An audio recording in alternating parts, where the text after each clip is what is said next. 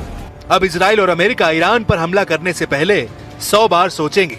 सबसे पहले आप ये जान लीजिए कि ईरान को रूस और चीन के हथियारों से जंग लड़ने की कैसी ताकत मिल गई है।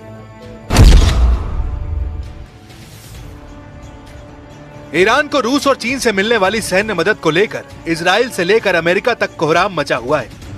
सोशल मीडिया और कुछ समाचार रिपोर्ट्स में दावा किया गया कि चीन से 16 लड़ाकू विमान ईरान पहुंच चुके हैं। ये दावे कितने सच्चे या झूठे हैं, इस पर पुख्ता तौर पर कुछ नहीं कहा जा सकता है, लेकिन इतना तय है कि इस वक्त रूस और चीन मिलकर ईरान को एक ऐसा सुरक्षा कवच देने में जुटे हैं जो उसे अमेरिका और इजराइल के भयानक और तूफानी हमलों से बचने में मदद कर सकता है।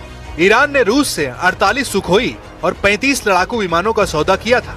हालिया लीक हुई सैन्य दस्तावेजों के मुताबिक रूस इनमें से 16 विमानों का पहला बैच तैयार कर रहा है। खबर यह भी है कि चीन अपने सीधे तौर पर J-20 या J-16 विमान ईरान को नहीं दे रहा है, लेकिन वह ईरान को HQ-9B एयर डिफेंस सिस्टम और उन्नत ड्रोन तकनीक की आपूर्ति कर चुका है।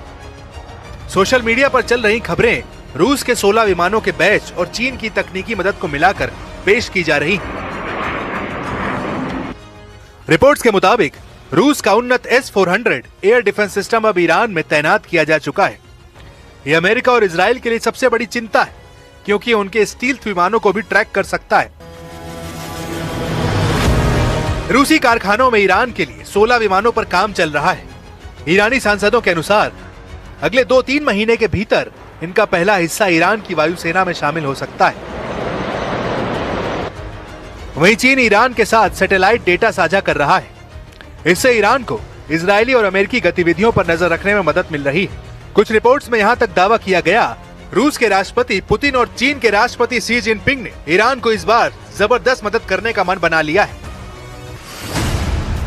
14 जनवरी को डरा था अमेरिका, नेतन्याहू पर ईरान का खौफ। कुछ मीडिया रिपोर्ट्स में दावा किया गया कि 14 जनवरी 2026 को आखिरी वक्त पर अमेरिका और इजराइल ने ईरान पर भीषण हमले का प्लान पूरी तरीके से रोक दिया था। रिपोर्ट में दावा किया गया कि ईरान ने अपनी जंगी चाल और खौफनाक इरादों से इजराइल और अमेरिका को चौंका दिया था। ईरान की जंगी तैयारियों से अरब दुनिया तक सहम गई थी। 14 जनवरी 2026 को अमेरिका और ईरान के बीच युद्ध की स्थिति बेहद करीब आ गई थी। रिपोर्ट के मुताबिक 14 जनवरी 2026 को अमेरिका ईरान पर एक बड़ा सैन्य हमला करने की कगार पर था, लेकिन अचानक स्थिति बेहद गंभीर हो गई। कतर में स्थित अमेरिकी एयरबेस अल उदैद और बहरीन से अमेरिकी नेवी की 5वीं फ्लीट को अलर्ट पर रखते हुए खाली कराना शुरू कर दिया गया था, जबकि ईरान को इस हमले का पूरा यकीन था, इसलिए उसने अपना एयर स्पेस को पूरी तरीके से बंद कर दिया था। रिपोर्ट में दावा किया गया कि अमेरिका के राष्ट्रपति ट्रंप को हमला करने से ठीक पहले ऐसे 2 फोन कॉल आए थे, जिसके बाद ट्रंप ने ईरान पर हमला तुरंत रोक दिया।